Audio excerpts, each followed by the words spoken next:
Marie-Sèvre, directeur de l'Institut pour la justice, est avec nous. Merci d'être là, Pierre Marie-Sèvre. Vous connaissez parfaitement le système judiciaire. On a vu au début, il y a quelques minutes, au début de ce journal, l'affaire de Marie-Lorraine, qui concerne Marie-Lorraine. Elle habite Angers. Elle a été agressée chez elle en 2019. Ses agresseurs ont été arrêtés. La police a fait son travail. L'enquête a été menée jusqu'au bout. Le procès n'est pas programmé avant 2025. 6 années, 6 ans.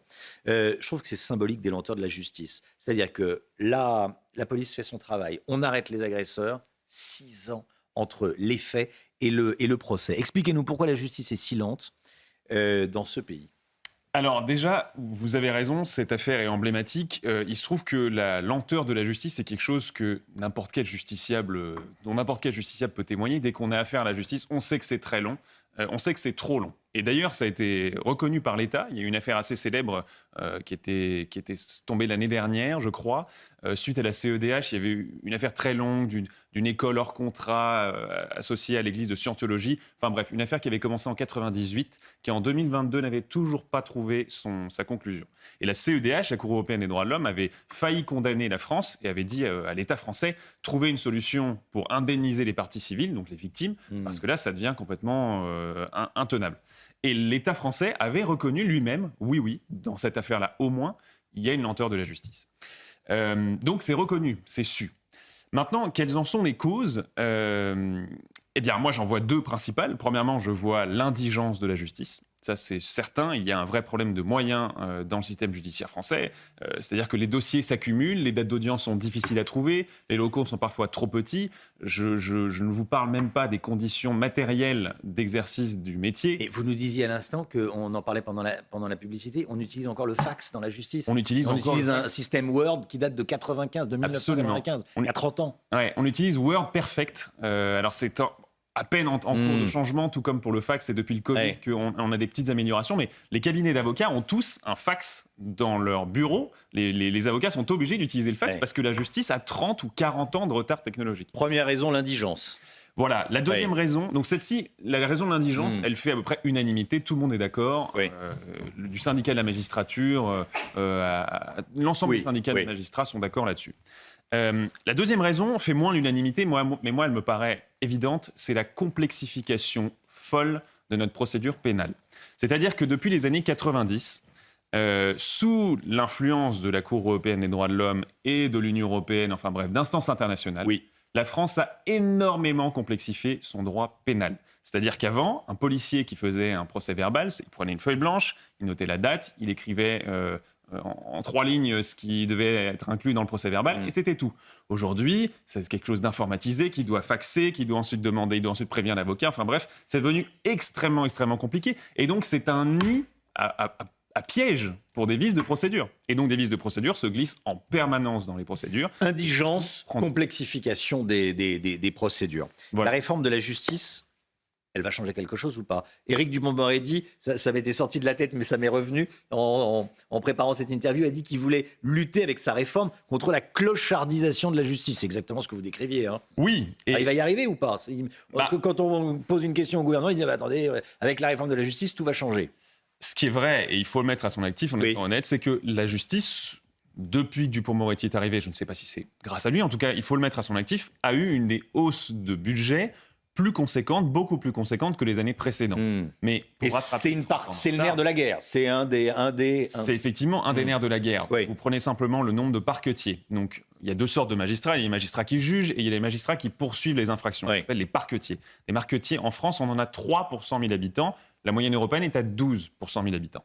Donc, c'est effectivement, matériellement, on manque de matériel, je vous l'ai dit, pour Word Perfect. On manque tout simplement de magistrats. Il faut recruter plus de magistrats. On parle souvent de laxisme de la justice. Alors, est-ce que la justice est laxiste ? Est-ce que les juges...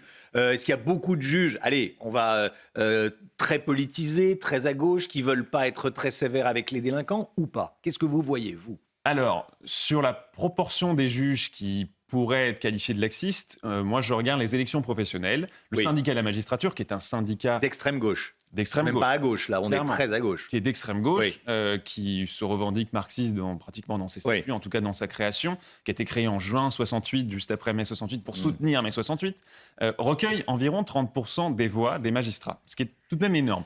Ces 30% de magistrats ne sont pas tous on ne vote pas pour le syndicat de magistrature uniquement parce qu'on adhère à ces thèses laxistes, mais tout de même, c'est quand même un premier indice. Voilà, mais moi, il y a un point sur lequel je voudrais quand même revenir. Les magistrats, on a raison de les critiquer quand ils prennent des décisions scandaleuses, et il y en a régulièrement, mais il faut quand même garder une chose à l'esprit, c'est que dans le code pénal, il y a un article qui a été ajouté par Christiane Taubira de mémoire, qui dit que la peine de prison ferme ne doit être prononcée qu'en dernier recours. C'est dans le code pénal. Donc quand on critique les magistrats pour le laxisme, il faut quand même se souvenir qu'ils font aussi qu'en partie, en tout cas, suivre la loi. Évidemment qu'ils ont une marge d'appréciation, que parfois ils abusent. C'est ce qu'ils disent souvent. Ils disent, nous, on applique la loi. Oui, les procédures complexes, c'est pas eux qui les inventent. Absolument. Bon. Et autre exemple, on a une autre procédure complètement scandaleuse qui s'appelle les aménagements de peine ab initio. C'est-à-dire qu'un magistrat qui prononce une peine de prison jusqu'à 1 an de prison ferme, prison ferme, il faut y aller, jusqu'à 1 an de prison ferme, le magistrat est obligé, pratiquement obligé, dans la même décision, d'aménager automatiquement, de faire du bracelet électronique, etc., cette peine. Et donc, ces personnes-là, nous avons sorti une étude en début d'année, 41% des personnes condamnées à de la prison ferme ne mettent jamais les pieds en prison. Pierre-Marie Sèvres, Gérald Darmanin dit que la moitié des mises en cause dans les faits de délinquance à Paris et à Marseille sont des étrangers. Quel lien vous faites entre immigration et submersion de la justice ?